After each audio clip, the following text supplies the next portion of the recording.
It's 4:30 in the afternoon, Friday, November 24th, 1978. The Bank of New South Wales, Murwillumbah. After 9 hours of relentless work, there's finally a hole in the vault wall large enough for a man to squeeze through. New South Wales Police Chief Inspector Frank Charleton goes in first. He's a big man, and the hole's small. He has to twist sideways, scraping through the jagged opening they've cut through brick and steel. His torch beam sweeps across the interior. Behind him, pressed against the hole, a cluster of exhausted, anxious faces peer into the darkness. The MSS security guard who discovered the break-in at 7:30 this morning stands closest. He's been here for the whole 9 hours, watching expert after expert fail to open this door. His stomach's been in knots all day, knowing something terrible has happened on his patch, but not knowing how terrible. He's about to find out. Back inside the vault, Charlton's torch beam moves methodically across the empty shelving, down to the bare floor, along the walls. He sees a drill hole, small, precise, positioned with surgical accuracy. He sees the tampered lock mechanism. He sees the professional workmanship of whoever did this. But what he doesn't see is money. No stacks of banknotes, no bundles of cash, no emergency reserves tucked in corners. Nothing. The security guard feels his legs go weak. The bank manager's mental arithmetic suddenly becomes horrifyingly real. The Chubb technicians exchange glances. This wasn't just a break-in, this was a masterclass. The locksmiths and council workers lean closer, not quite believing what they're seeing, or rather, what they're not seeing. Chief Inspector Charleton turns back toward the hole. His face appears in the opening, torchlight illuminating the crowd of anxious faces pressed around it. He can see the bank manager's desperate hope, the security guard's fear, the exhaustion and curiosity of every man who spent hours trying to open this vault. Beyond them in the distance, he can hear reporters shouting questions. The whole town's out there. Media from 3 states already. Police from across the region. Everyone is waiting for an answer to the question that's been hanging in the air for 9 hours. How much did they take? One of the men pressed against the hole, maybe one of the Chubb technicians, might have even been the locksmith, says it first, barely above a whisper. Strewth, they've got the lot.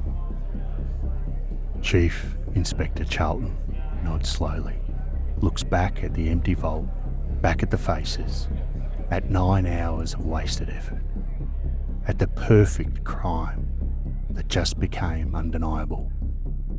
And he says it louder so the reporters outside can hear. They got the lot.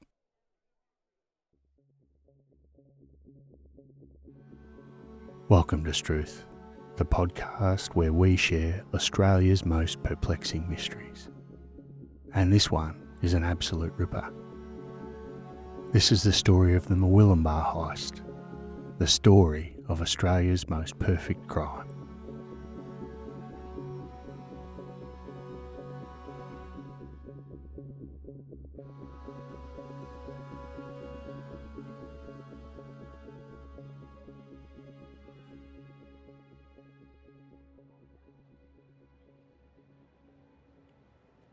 Murwillumbah in November 1978 was a postcard-perfect country town tucked into the Northern Rivers region of New South Wales, just south of the Queensland border.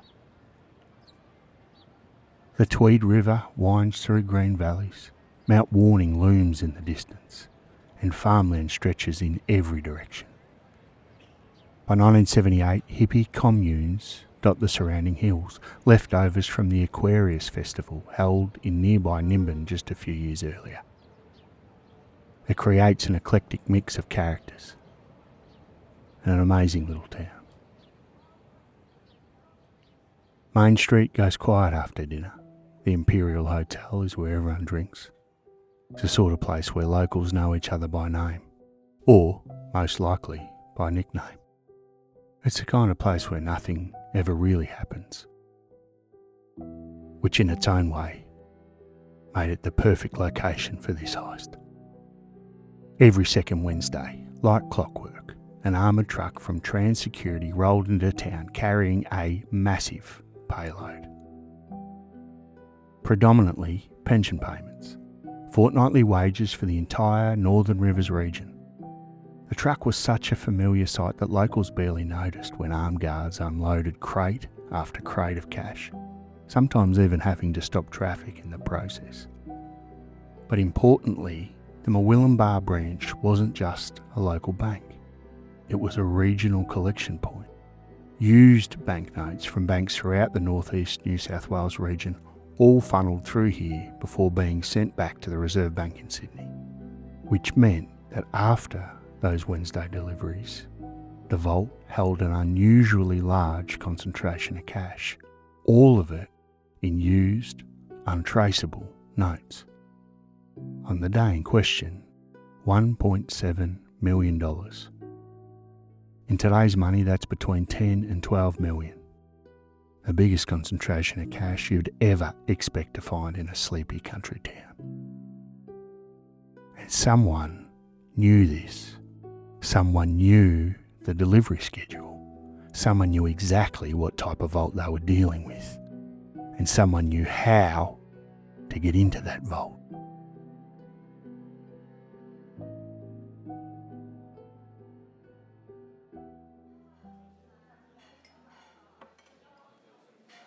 Thursday night, November 23rd, 1978. Alan Mitchell is having drinks at the Imperial with friends, sitting at the front bar with a direct view across the main street to the bank. The street is nearly empty by 10 o'clock, and he'll later tell police that we were literally looking straight at the bank from the front bar. I walked across to my car, parked right in front of it, around closing time, and didn't see or hear anything. Just 100 metres away, the local police station is fully staffed. Officers on night duty. They too hear nothing unusual. No alarm, no breaking glass, no suspicious vehicles. But inside the bank, at that time, someone's hard at work.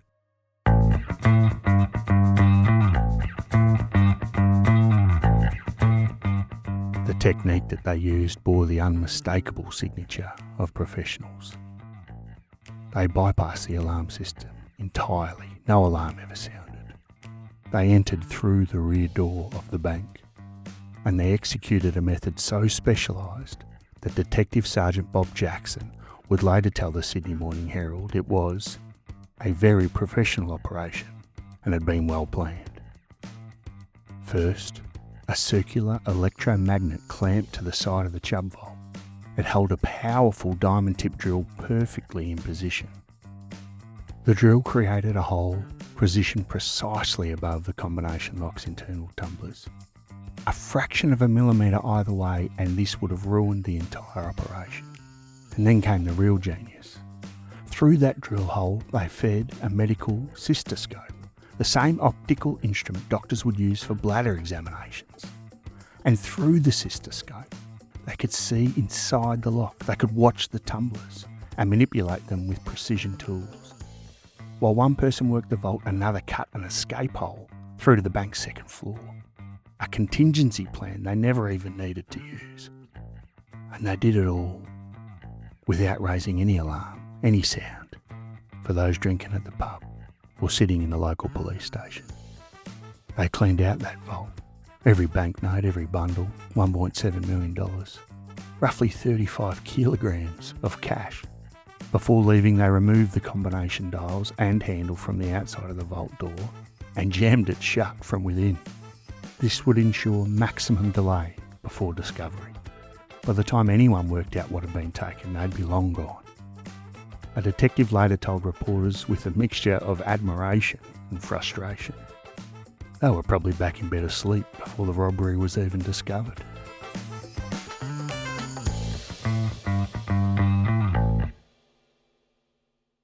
At 7:30 on the Friday morning, the MSS security guard makes his rounds.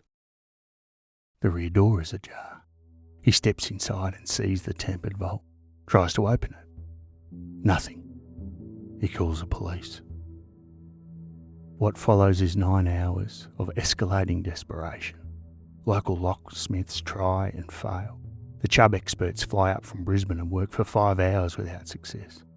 Finally, local council workers are called in with sledgehammers, jackhammers, and diamond-tip drills to smash through 4 layers of brick and cut through the steel wall itself.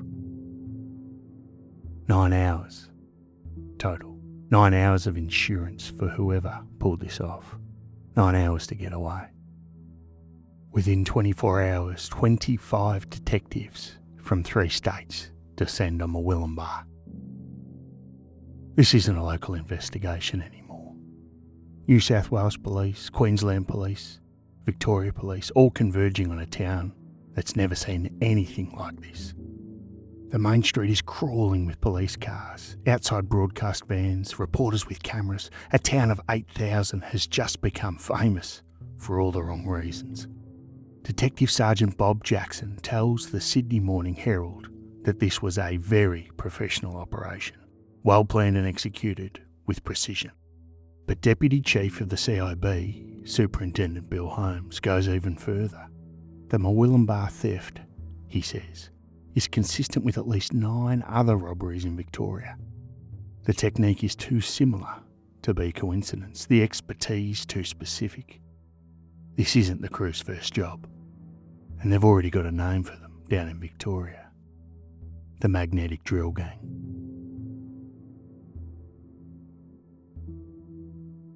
Not amateurs, not opportunists who got lucky.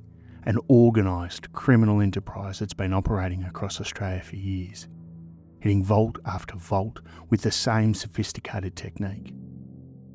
Multiple robberies, the same electromagnetic drill method, the same precision, the same level of technical expertise that takes years to develop. And so the detectives start to build profiles, running down names and cross-referencing known criminals with the specific skills needed to pull this off. They're looking for safe crackers, vault specialists, anyone with a history of using magnetic drills and precision equipment. The list narrows quickly because this isn't a common skill set. You can't just learn this from a book. And 2 names quickly rise to the top.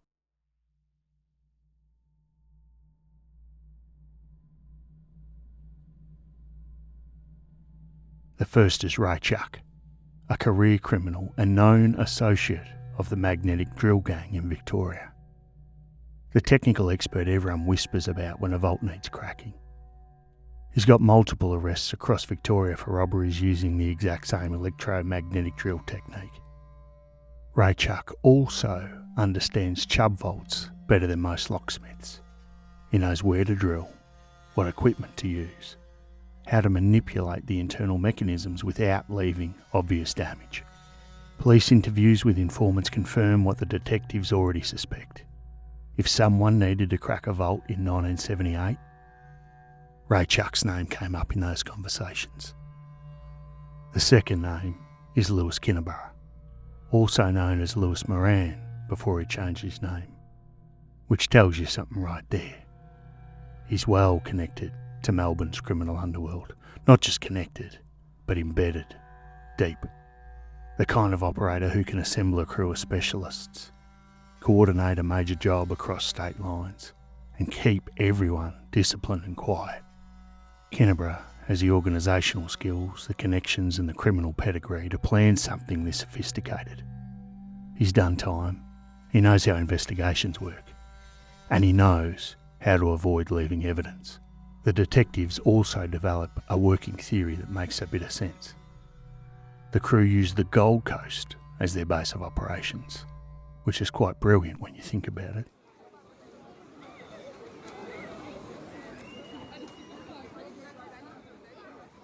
It's only 30 minutes north of Murwillumbah, close enough for easy access, but far enough to avoid local scrutiny.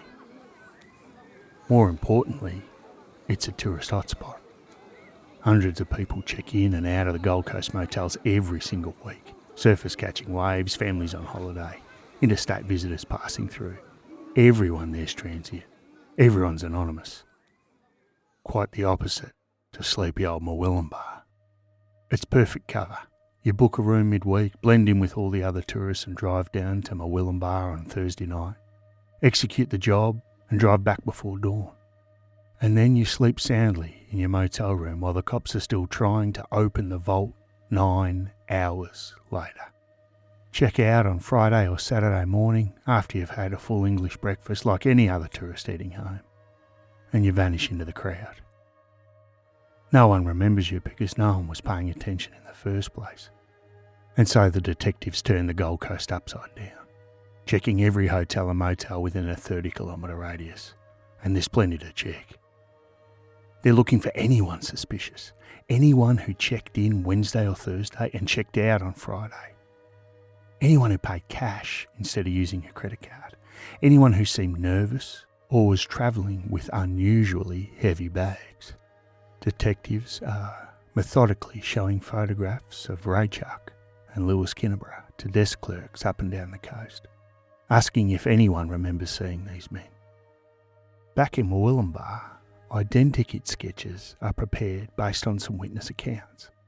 2 men were seen near the bank around 9:30 p.m. on Thursday night, loitering in a way that seemed odd to people who noticed.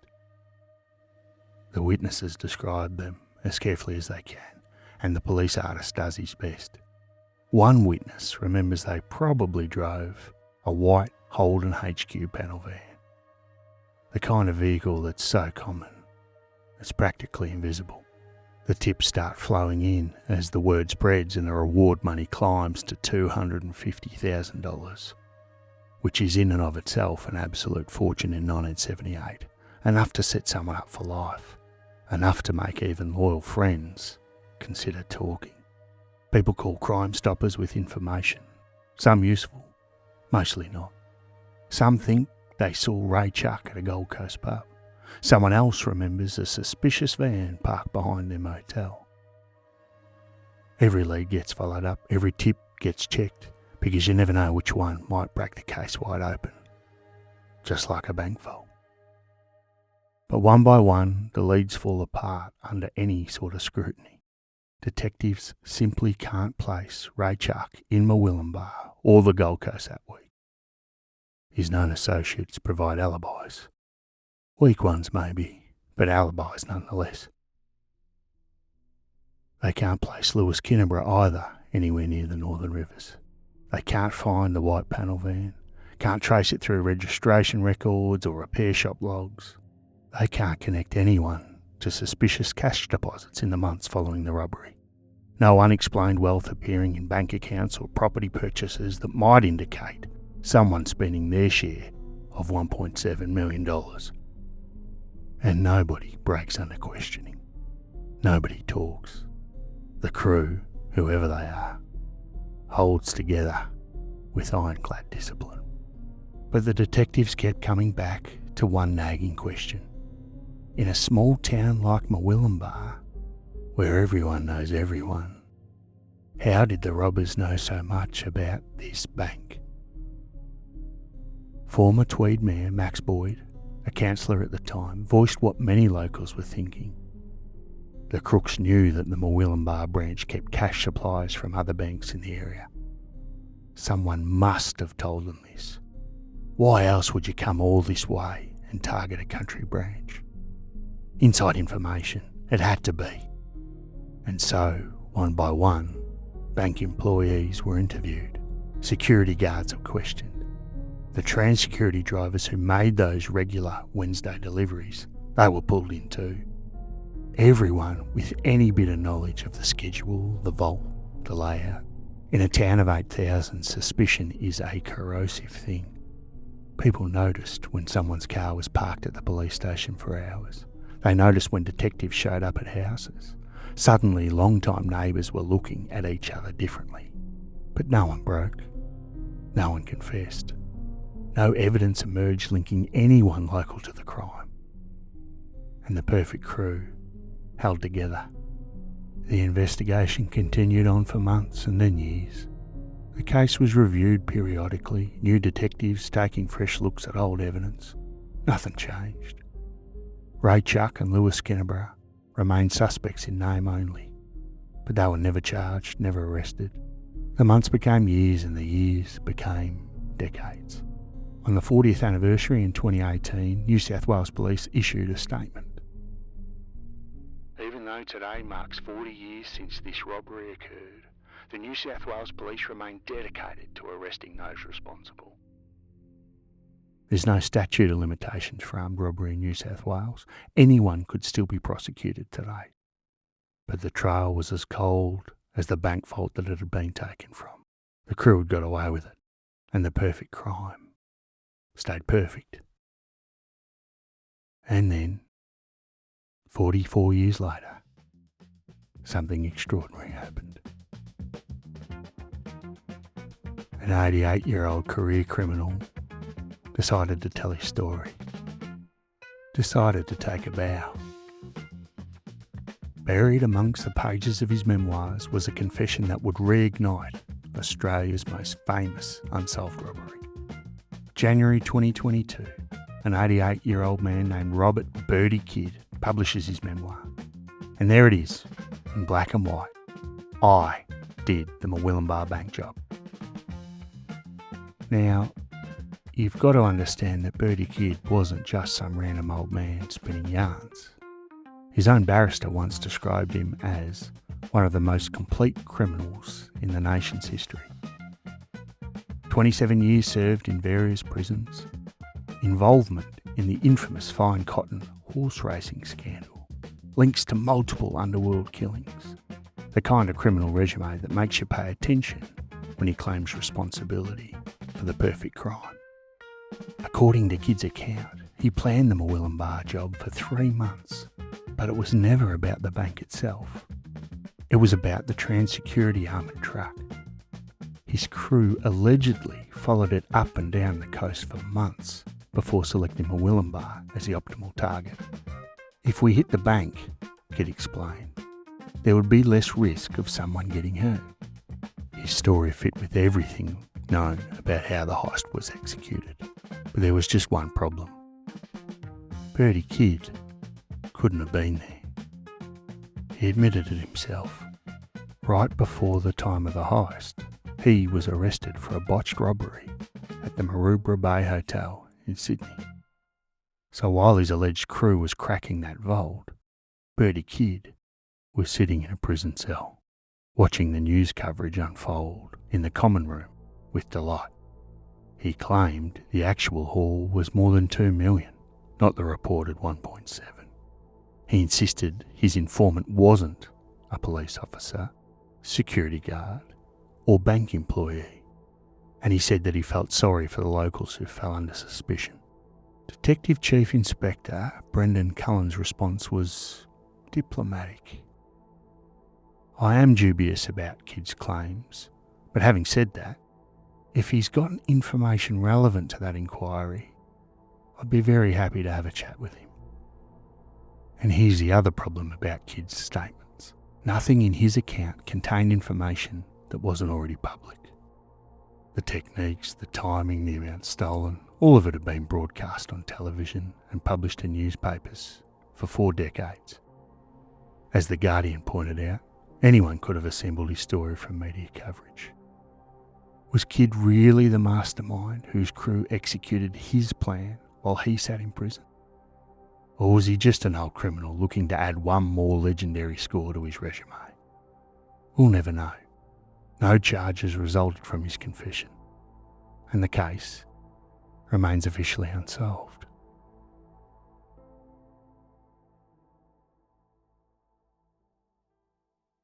And here's the beautiful thing about the Murwillumbah bank job. It doesn't matter that it was never solved, because within a week of the robbery, the legend was already bigger than the crime. Local businessman Peter Moore and his father Herb started selling. They got the lot T-shirts from their menswear store on Main Street. T-shirts, tea towels, beer glasses, caps. The merchandise itself became a phenomenon, spreading across Australia and even internationally. And not surprisingly, you can still buy these T-shirts in Murwillumbah today. nearly half a century later. Australian country band Murwillumbah immortalised the heist song. Their 1979 recording, Murwillumbah Bank Job, captured every detail. The song ends with a sentiment many locals shared. Well, I know it was illegal, and I know it wasn't right, but at least there was no violence in the quiet of the night. The Tweed Regional Museum too now holds the artefacts. Original t-shirts, the vinyl record, photographs by local photographer Bruce Devine, whose images made front pages worldwide. So what made this crime resonate? Why does it endure as folklore? Partly, I think, it's because no one was hurt. The Murwillumbah job represented something from an earlier era, a professional, non-violent crime. The robbers targeted an institution and not individuals. And there's also something almost admirable about the precision, the planning, the sheer technical expertise required. There's the geographic irony. This was 1978. Murwillumbah was surrounded by hippie communes. Into this sleepy counter-cultural pocket of Australia came sophisticated criminals who executed a masterpiece and then vanished. And perhaps most importantly, the crime represents a vanished world before electronic transfers, before CCTV saturation, when fortnightly wages arrived in cash-filled armoured trucks, when a country bank vault could hold nearly $2 million in untraceable notes. And that world's gone. The money never recovered. Not a single banknote. $1.7 million vanished into the Australian economy without a trace. Maybe it bought houses in Melbourne. Maybe it funded other criminal enterprises. Maybe it was spent carefully over decades by professionals who understood that patience is the ultimate skill in any heist. And perhaps a good chunk of it ended up with a lot of bookies around the country too.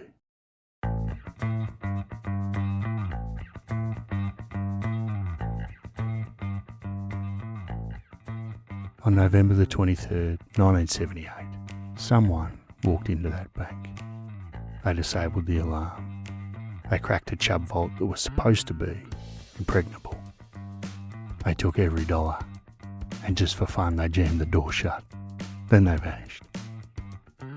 46 years later, we still don't know who they were. We don't know exactly how they did it. Even if Birdie Kid was telling the truth, we don't know who his crew was. And we certainly don't know where the money went. We only know this. Somewhere out there, someone pulled off the perfect crime and got away with it.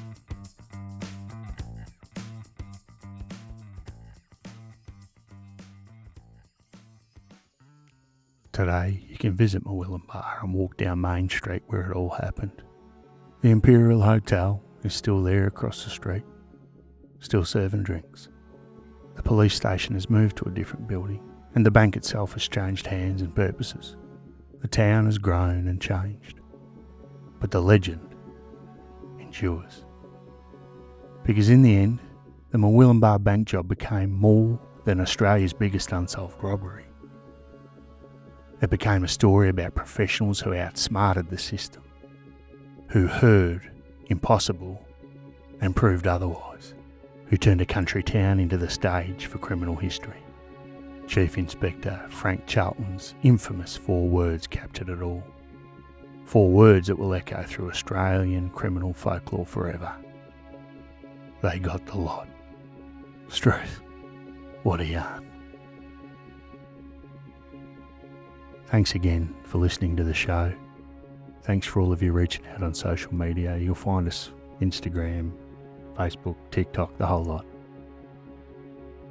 Next week we're going to delve into one of Australia's most mysterious true crimes. It'll be a 2-part episode covering the death of Beth Barnard and the disappearance of Vivian Cameron on Phillip Island, a case that's re-emerged in the media in recent weeks with a pretty spectacular update. Thanks again for listening. Bye.